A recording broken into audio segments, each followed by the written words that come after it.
Muy buenas tardes a todos, espero que estén bien. Vamos a compartir hoy el final del capítulo 18 de San Mateo, un capítulo dedicado a las actitudes que Jesús espera de sus discípulos en lo que hace a la convivencia y a la vida comunitaria.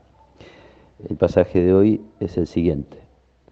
Se acercó Pedro y le preguntó a Jesús: Señor, ¿cuántas veces tendré que perdonar a mi hermano las ofensas que me haga? ¿Hasta 7 veces? Jesús le respondió: No te digo hasta 7 veces, sino hasta 70 veces 7. Por eso el reino de los cielos se parece a un rey que quiso arreglar las cuentas con sus servidores. Comenzada la tarea, le presentaron a uno que debía 10.000 talentos.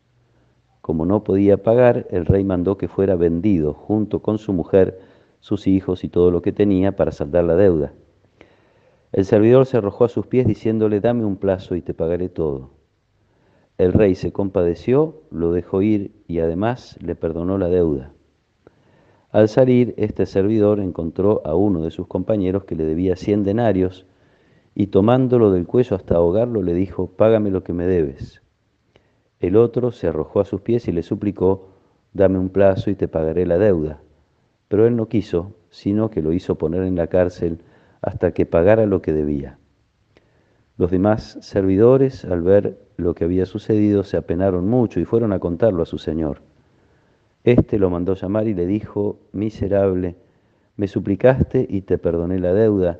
¿No debías también tú tener compasión de tu compañero, como yo me compadecí de ti?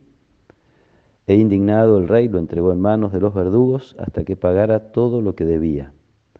Lo mismo hará también mi Padre Celestial con ustedes, si no perdonan de corazón a sus hermanos. Cuando Jesús terminó de decir estas palabras, dejó la Galilea y fue al territorio de Judea, más allá del Jordán.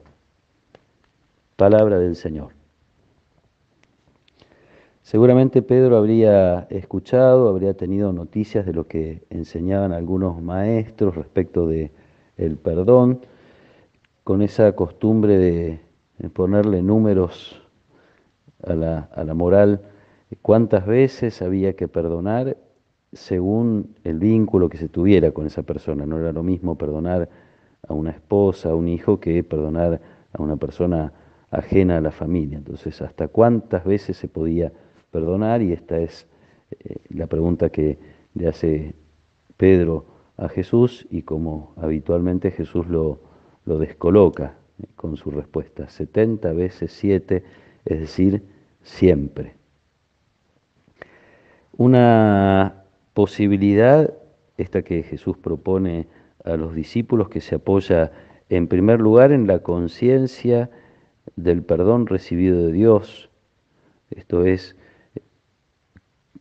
reconocer la grandeza del perdón de Dios, que viene de la mano de tener conciencia de la gravedad del pecado. ¿Cuánto se perdona? En todo caso, la parábola que presenta Jesús tiene que ver con esa desproporción.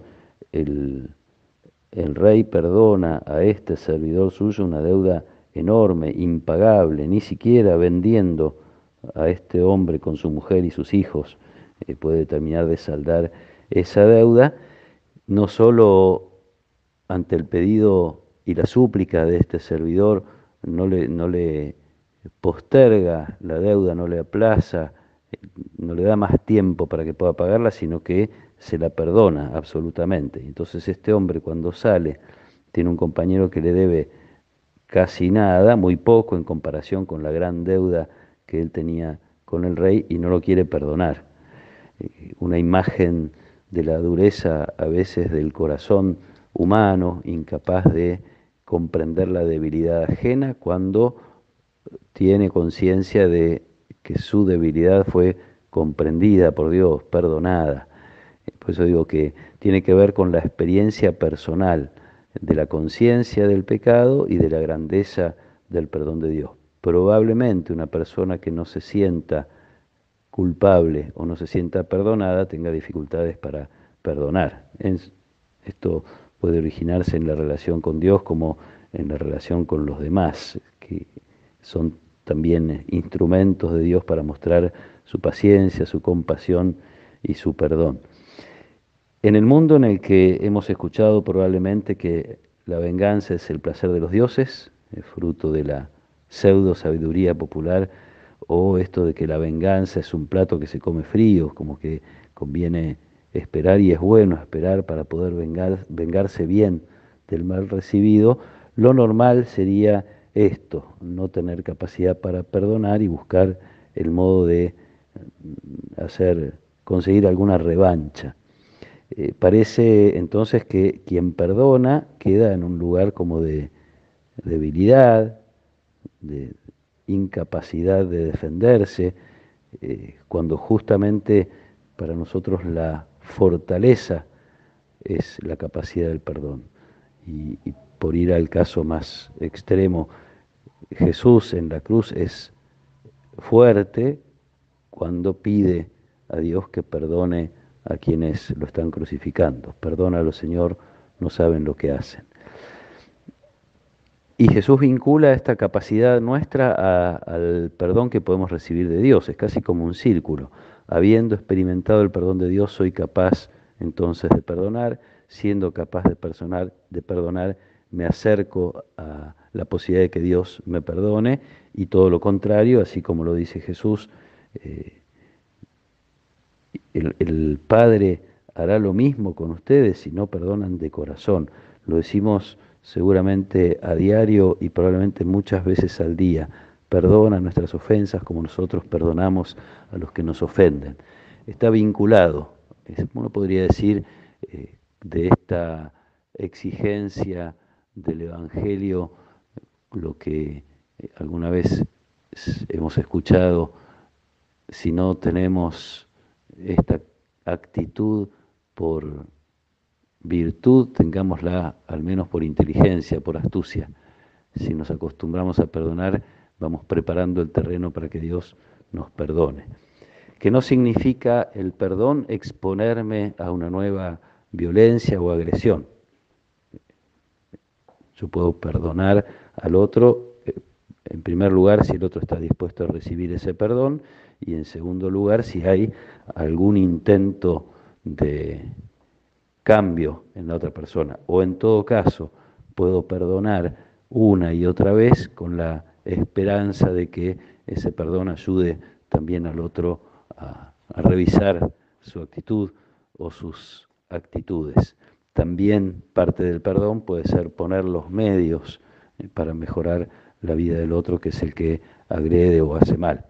Es un tema difícil y humanamente inalcanzable, como tantas cosas que Jesús nos propone en el Evangelio. Nos da ejemplo, nos enseña y, por si esto no fuera suficiente, derrama su espíritu en nosotros para que podamos, no diría ya imitar, sino reproducir con la fuerza del Espíritu de Jesús, no con nuestros esfuerzos, estas actitudes que reconcilian, que generan una mayor comunión y en todo caso la posibilidad del cambio. También yo mismo, siendo perdonado por Dios, puedo aspirar a mejorar y a pedirle las fuerzas necesarias para la transformación que tenga que hacer en mi vida. Pidámosle para cada uno de nosotros, para nuestras familias, esta capacidad del perdón y también para nuestra comunidad, incluso cuando sea el perdón cotidiano de las pequeñas debilidades de los otros que a veces nos molestan y a veces hasta desproporcionadamente o innecesariamente nos hacen mirarnos mal, tratarnos mal. Ojalá podamos crecer en esta conciencia del perdón enorme, gigante de Dios, para poder perdonarnos nosotros las pequeñas cosas cotidianas, pero también cuando sea necesario las grandes cosas que pueden habernos herido. Que el Señor nos ayude a sanar, a poner, si nos cuesta perdonar, a poner en oración a esas personas que precisamente nos han hecho mal. Con esta serenidad de una expresión que siempre repito, me gusta mucho de San Juan Crisóstomo, si no podés perdonar, no hay problema. El problema es si no querés perdonar. A veces nos cuesta tanto, entonces esa dificultad es la que tenemos que poner en nuestra oración. El perdón que Dios nos pide que seamos capaces de dar es obra de Él. Entonces, si en este momento no puedo perdonar, tengo que pedir que Dios me transforme el corazón, dándome esa capacidad y esperar pacientemente que Él lo haga. Que el Señor nos acompañe en esta tarde, que Él nos proteja y nos bendiga. En el nombre del Padre, y del Hijo, y del Espíritu Santo. Amén.